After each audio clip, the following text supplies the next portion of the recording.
apa saja? Apa saja? Iya, tentang apa saja? Oke, tayyib. Mari kita bahas sonhorek. Sonhorek. Apa hukumnya sonhorek?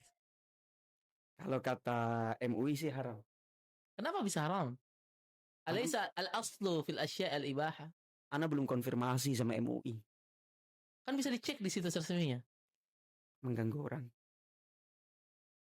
Kan nggak semua orang terganggu, ada juga yang senang. Buat yang senang tidak haram sudah tuh. Seorang ngaji di masjid juga sebagian bilang orang mengganggu orang, gimana tuh? Kalau mengganggu berarti haram. Oh, berarti seorang ngaji itu haram. Kalau mengganggu. Jadi yang biasa teman-teman dari kubu hijau itu yang mengeraskan suara-suara selawat, mengeraskan suara-suara tilawah, itu berarti mereka mengganggu. Bentar. Hijau yang saya kenal tuh Arab Saudi. Di sana nggak ada. Bukan di Arab Saudi, di Indonesia. Di sana nggak ada baca-bacaan begitu. Adzan, qomat, udah gitu aja. Iya. Jadi itu hijau yang benar kayaknya. Tidak ada yang terganggu. Betul. Jadi karena baca Quran tidak mengganggu orang. Siapa tahu ada yang sakit, ada yang.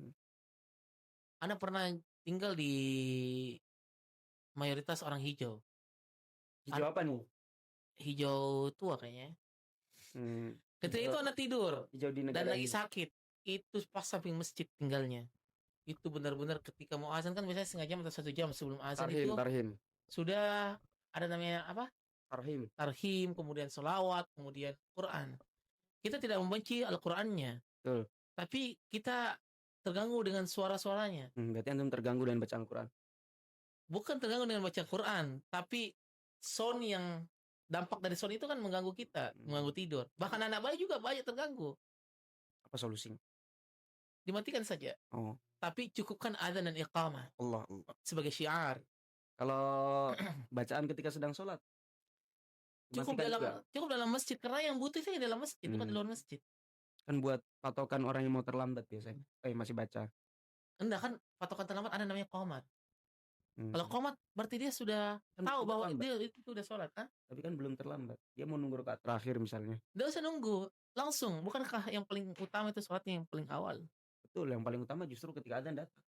Betul. Tapi kalau mau rakaat akhir saja. Itu patokannya. Itu untuk maslahat dirinya, berarti. Oh gitu. Itu bukan untuk maslahat banyak orang. Jadi dia egois dalam hal ini. Allah. Jangan egois, para warga Sakirbab. Matikan speaker luar masjid Anda setelah iqomah. Karena itu mengganggu. Sepakat? Sepakat nggak Surya? Jadi, apa pertanyaan Gen Z yang tidak mau gaji UMR?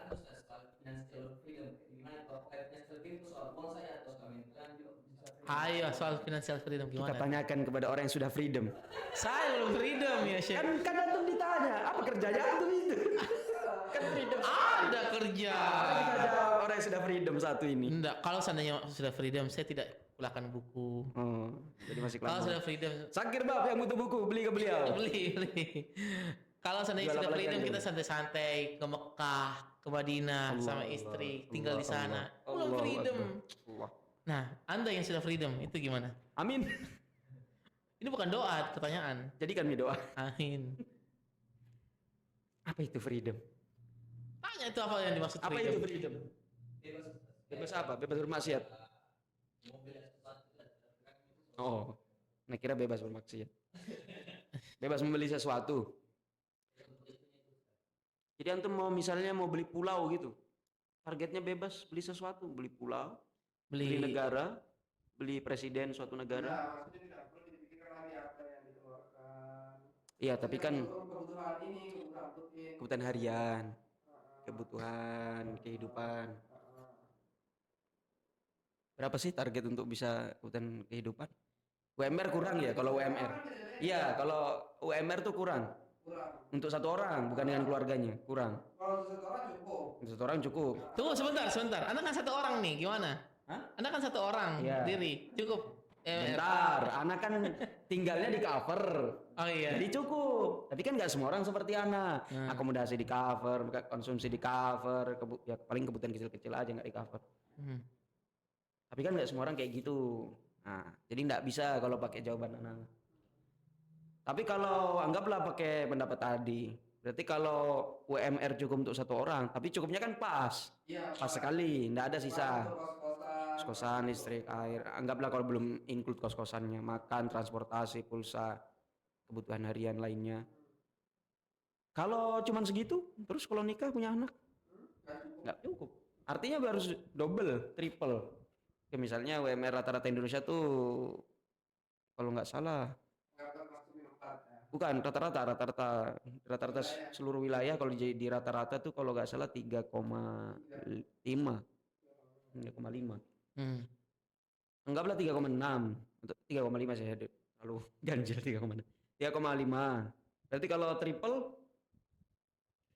6,7 juta. 10,5. 10,5 ente harus kalau triple. Ya, kalau ente ya kan ada anak. Saya double ya. Ada anak, ada istri. Padahal ente harus ngejar 10 per bulan. 10 per bulan gaji orang bisa 10 per bulan tuh berapa persen di suatu wilayah yang bisa dapat gaji segitu? Misalnya di sini Sulawesi Selatan. Susah sih di sini dapat 10. Iya. Ya dari sekian penduduk paling berapa persennya sih yang bisa? Paling para pejabat-pejabat. Artinya kalau mau ngejar standar yang ini ya harus bisnis atau investasi. Tapi kan investasi kalau uangnya sedikit nggak kerasa, nggak bisa 10 juta per bulan. Kalau 10 juta per bulan kan berarti setahun 50, 100, 110, 120 juta. Kalau setahun 120 juta berarti berapa dana kelolaannya kira-kira yang dia butuhkan? Berapa Surya? Anggaplah 100 juta, antum butuh 100 juta per tahun. 20 jutanya itu anggaplah kelebihan lah, mungkin bisa dihemat sedikit. 100 juta per tahun. Kalau 100 juta per tahun berarti antum butuh 2M. Kalau antum bukan investor jago butuh 2M. Tapi kalau antum investor jago 1M cukup. Kan kalau 1M kalau ditarik 100 juta kan berarti 10%. Tapi kalau seandainya kayak Surya ini yang masih mahasiswa, ya berarti 3,5 tadi. Dia salah nggak sih kita financial freedom? Apa salahnya? Kenapa salah? Tanya. Anda juga bertanya. Kenapa setelah saya bertanya? Jawabnya cuma tanya. Karena tahu punya tanya, makanya Anda bertanya salahnya di mana? Kan pasti ada miskonsepsi, disampaikanlah apa salahnya di mana. Karena kalau seandainya orang yang mengejar financial freedom seakan-akan dia mau cepat-cepat jadi pemalas. Cepat jadi pemalas. Pengennya tidur, apa udah punya duit, tidak mau lagi ngapa-ngapain. Bentar. Itu kan mindset orang financial freedom nggak sih? Orang-orang yang kayak gitu biasanya nggak tercapai. Oh gitu. Ini anu ya, analisis atau hipotesis lah, bukan analisis, hipotesis, asumsi lah ini. Maksudnya kan dia pengen roha, pengen istirahat, pengen nggak capek. Tapi kan untuk menuju ke situ dia harus capek. Artinya ini harus jadi habit dia lah, tapi ketika dia jadi orang yang sudah enjoy dengan kerja keras, saking jadi passion dia, begitu tercapai dia tetap kerja pasti. Kalau dia nggak kerja dia stres justru. Ada yang orang seperti itu? Banyak. Medsosnya orang-orang yang sudah financial freedom kan pada kayak gitu komennya. Atau di grup-grupnya orang financial freedom. Ngapain nganggur ya? Depresi nganggur, mending kerja malah happy. Sebaliknya orang yang nggak pengen kerja, pengangguran, judol, utang nggak dibayar, ngerokok, minum, kopi, padahal miskin tapi kopinya yang mahal. Sia-sia lah intinya. Malas-malesan, nggak tercapai. Jadi kapan istirahatnya? Iya juga. Kalau di bahasa Arab tuh apa namanya? Mustahil. Bukan, ada istilah, ada ininya. Man aroda roha. Fatatkur roha. Jadi intinya siapa yang ingin roha istirahat ya dia jangan beristirahat. Kalau sekarang beristirahat nanti tidak bisa istirahat. Gimana? Tapi kalau saya sih pensiun bukan untuk berhenti sih. Pensiun itu untuk bisa bebas mengerjakan segala sesuatu tanpa ada tanggungan kerja yang tidak kita inginkan. Enggak, kalau saya sih pengennya punya finansial yang cukup. Anda pengennya waktu sebenarnya. Itu maksudku. Kan gini. Kan orang bekerja, dia ada target duit yang harus dikejar. Betul. Akhirnya dia banting tulang, manfaatkan semua waktunya, lakukan apapun yang bisa dilakukan meskipun stres, meskipun capek, meskipun habis waktu. Ya demi apa? Karena harus ngejar target kan. Betul. Kalau dia sudah ada uang, ngapain dia harus ngejar ini? Ya sudah, dia bisa lebih santai, bisa ngerjakan apa yang nggak ada uangnya, tapi mungkin ada pahalanya, atau mungkin senang bagi dirinya, atau pengen istirahat, pengen waktunya bisa digunakan untuk dzikrullaha dzikran katsira wasabbihuhu bukratan wa asila wa minal laili fatahajjad bihi Masya Allah. Kan nafilatan bisa juga itu. wa aqimus sholata wa atuz zakat. Kan bisa juga sembari kerja juga bisa itu juga. Gimana ceritanya antum wajahidu fillah kau jihadi nggak punya apa-apa? Oke, yang selain itu kayak salat malam, dzikrullaha dzikran Wajahidu katsira. fillah kau jihadi. Nggak bisa nih. Jihad nih. Kalau jihad kan harus perang. Jihad nggak harus perang. Ah, jihad apa harta. Jihad kekuasaan, jihad kemampuan, keterampilan, jihad. Emang tidak bisa di tempat kerja? Kerja terlalu sedikit lah jihadnya, terlalu kecil. Misalnya seperti antum kerja di pesantren, itu kan jihadnya banyak. Betul. Tapi gini, misalnya antum bisa bikin 10 pesantren. Setiap pesantren santrinya 1000, gratis semua, kualitasnya seperti UIM misalnya. Itu butuh duit berapa ya? Itu pahalanya kira-kira lebih besar itu atau cuman ngajar 8 JP per hari? Tergantung keikhlasan. Saya nggak bilang keikhlasan. Yang lebih banyak itu. Kan berdasarkan itu. Lebih banyak yang kalau keikhlasan jangan marah Ustaz. Segini sedekahnya sahabat lebih berharga daripada gunung emas ente dan saya dan dia. Anda nggak punya gunung emas? Aminkan dulu. Emang orang nih kalau nggak pernah mau mengaminkan doa-doa baik, sukanya doa-doa yang gimana? Sudah mau gunung emas nggak? Gunung emas mau nggak? Nggak mau, orang UMR aja nggak mau. UMR aja nggak mau. Gimana kalau kita bahas finansial secara fikih? Oke, gimana itu Ustaz? Kan anda Ustaz fikihnya. Kan anda duduk di situ, berarti kita semua di situ. Baik, kita mulai. Apa hukumnya orang berinvestasi di aset yang mustabah alaih? Fattaki syubhat. Hati-hati dengan syubhat. Berarti tidak boleh. Bukan tidak boleh. Kalau meninggalkan syubhat itu lebih aula. Nabi bilang, barang siapa meninggalkan syubhat, faqad istabara ali dinihi wa irdih. Tapi gimana memastikan itu syubhat atau haram atau halal? Perlu dipelajari. Apakah di sananya ada syubhat atau tidak? Apakah ini instrumennya benar-benar instrumen yang halal? Kalau berdasarkan pengalaman antum. Seperti bisnisnya. Berdasarkan pengalaman antum. Itu kan pernah nyoba macam-macam. Yang mana tuh ya? Ya namanya orang kan menjalani kehidupan kesana kemari. Gimana cara antum? Oh ternyata begini. Oh caranya ketika anda mau tahu ini salah, apa yang anda lakukan? Jadi yang pertama anda lakukan adalah melihat model bisnisnya seperti apa. Kalau seandainya model bisnisnya halal, contoh yang pernah anda masuk adalah bisnis sama teman itu bisnis buku misalnya. Buku kan tadi secara umum ini kan, buku itu halal atau tidak? Itu halal. Yang kedua dia punya utang, tidak punya utang, dia cuma hanya butuh modal untuk memperbesar bisnisnya. Ya kita invest sana. Tapi kalau dia ada utangnya nggak boleh diinvest. Utang riba maksudnya. Utang riba. Maka itu boleh. Karena asalnya tuh kecuali kalau seandainya ada misalnya bos rokok Surya suruh ana. Surya masih jual rokok antum? Kan rokok Surya maksudnya. Rokok yang itu. Rokok Surya ya. Itu rokok Surya bilang, ya invest ke sana. Nggak boleh, haram rokok. Tapi ada Sampurna itu bikinan. Apa namanya perusahaan sawit? Sampurna Agro. Sampurna Agro, grup Sampurna. Iya. Boleh nggak invest Sampurna Agro? Ya, Ana nggak bisa mengatakan iya atau tidak. Ana harus baca dulu keuangannya, Ana harus tahu dulu perusahaannya seperti apa, diambilnya seperti apa, Ana harus tahu dulu. Kenapa nggak boleh invest di perusahaan yang ada ribanya nih? Itu berarti antum menolong alal itsmi wal udwan. Kenapa menolong? Kan saya hanya jual beli. Dia telah melakukan apa yang Allah murkai. Antum membantu dia untuk mengembangkan usaha yang dari riba itu. Apakah yang mungkar ini hanya dalam riba saja atau dalam semua maksiat? Yang mungkar itu ada, jadi maksiat itu juga bertingkat-tingkat. Ini kan kata sebagian orang, kita nggak boleh invest di sesuatu yang di dalamnya ada maksiat. Tapi kenapa yang mayoritas kan riba? Maksudnya dalam mayoritas maksiat. Berarti kalau sedikit ada ribanya nggak apa-apa. Sebagian ulama itu mengatakan seperti Syed Khatlan. Itu nggak ada yang lain selain Syed Khatlan. Ada juga beberapa para ulama yang lain. Siapa dia?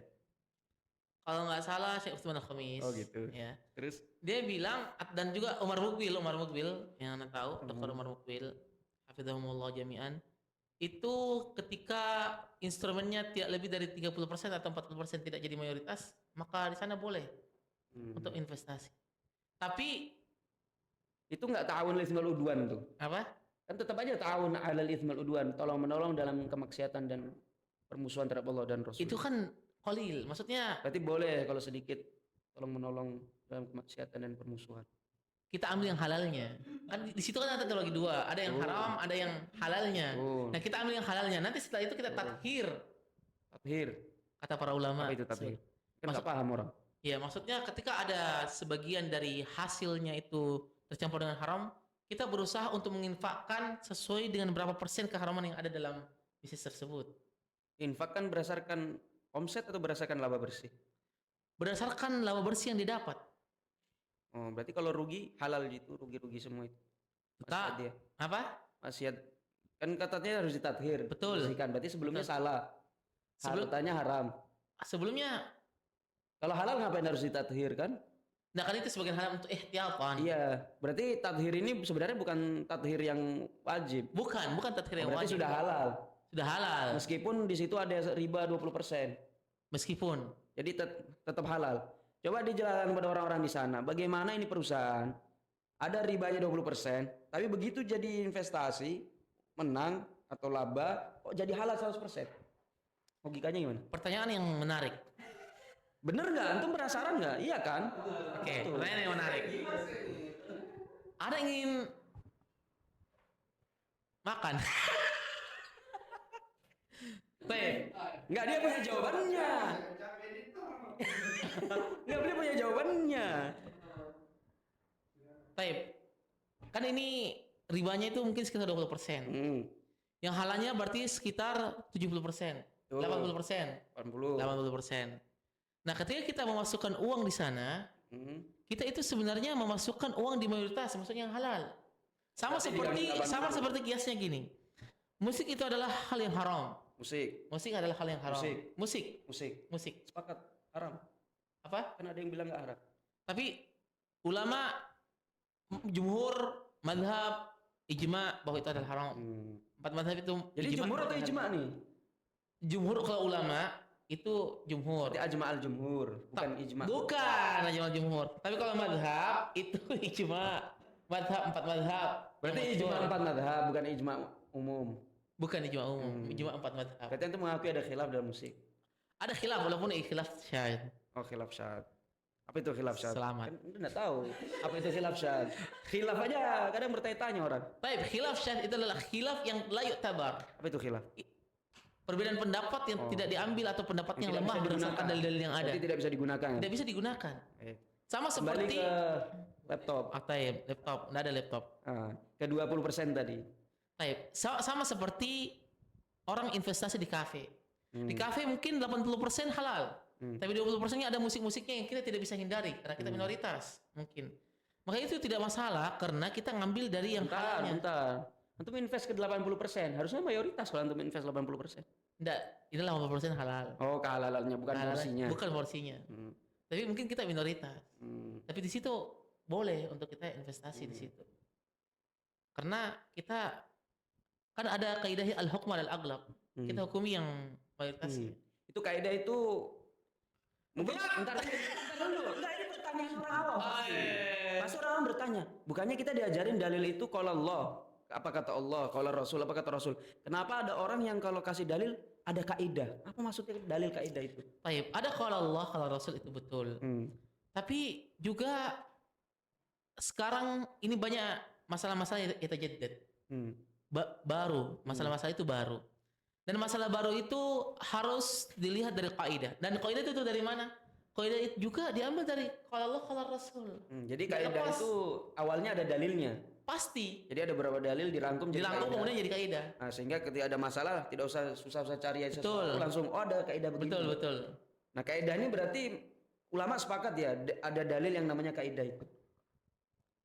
Nggak sepakat juga ada jadi itu diperselisihkan. Ada kaidah yang disepakati. Oh, kaidah ada yang disepakati. Ada juga kaidah yang ini. Beratnya. Kalau yang antum sebutkan tadi, al-hukmu lil aghlab itu disepakati atau enggak?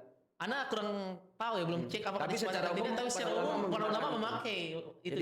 Jadi para warga yang awam dan setengah awam dan ahli di seberang sana ada kaidah al-hukmu lil aghlab. Hukum itu disematkan kepada yang lebih mayoritas, lebih dominan. Betul. Jadi kata di perusahaan tadi misalnya 80% halal yang ada di situ halal, maka hukum perusahaan itu jadi halal. Kenapa? Karena yang dominan halal. Sebaliknya kalau ada perusahaan 40%-nya halal tapi 60%-nya masalah, maka dia jadi haram perusahaan itu berarti. Iya, karena tidak sesuai kaidah ini kan. Lebih 50-50 buang. Kenapa? Karena tidak ada kebenaran, tidak ada kehalalan yang aghlab. Nah, sebenarnya itu diperselisihkan kadar apa namanya? Kadar haramnya. Bukan kadar keharaman yang bisa ditoleransi. Sebagian mengatakan 10%. Sebagian mengatakan 30%. Sebagian mengatakan di bawah 50%. Jadi yang benar yang mana? Kalau antum pakai. Yang anda pakai karena anak masih muqallid dalam hal ini. Anak muqallid. Anda muqallidnya ke 30% sampai 40%. Berarti 30 sampai 40. Iya. Ini siapa? Pendapat siapa ini? 30 MUI kalau nggak salah juga sampai 30% kan ya. Tapi kemarin ada aturan dari OJK, aturan untuk saham syariah mau diturunkan. Jadi berapa persen? Dari 10 sebelumnya. Dari 10%. Bentar, gini. Anak belum baca. 30% riba. Jadi dia MUI itu bedakan. Ini kalau perusahaan 30%, kalau riba kan bukan dari bisnisnya, tapi dari dia punya uangnya. Bisnisnya bisa jadi halal, misalnya makanan, jual beli baju halal, tapi karena dia punya utang riba. Cek juga jangan lupa ya. Bentar ya. Beginilah hidup. Nanti di-cut itu. Apa itu? Benang merah apa?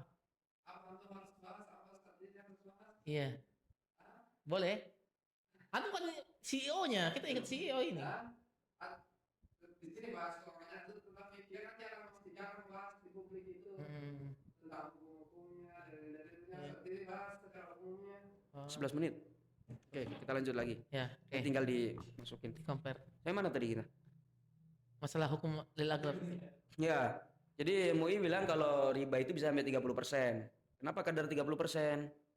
Ini kalau sebagian ulama bilangnya kan itu yang hadis saat wasulus. Jadi ada hadis meskipun untuk permasalahan lain, tapi Nabi mengatakan sepertiga itu banyak. Oleh karena itu kan berkaitan warisan. Iya, tapi kan Nabi mengatakan sepertiga itu banyak. Akhirnya dipakailah untuk masalah lain karena nggak ada dalil khusus untuk masalah ini kan. Akhirnya diambilkan dalil lain dipakai konsep banyak atau sedikit itu apa yang paling dekat. Oh ternyata itu.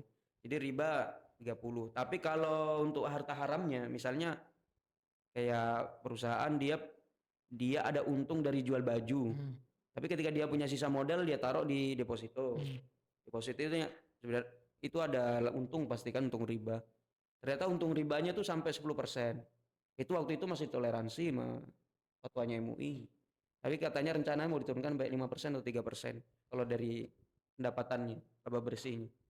Tapi kalau dari ribanya juga mau diturunkan kayaknya ke 20 kalau nggak salah. MUI. Ke 20%. Berarti tapi kalau di Saudi, seingat Ana masih 40-an %. Itu di mana ya? Ana kok cari belum dapat itu ya? Yang mana MUI? Yang Saudi.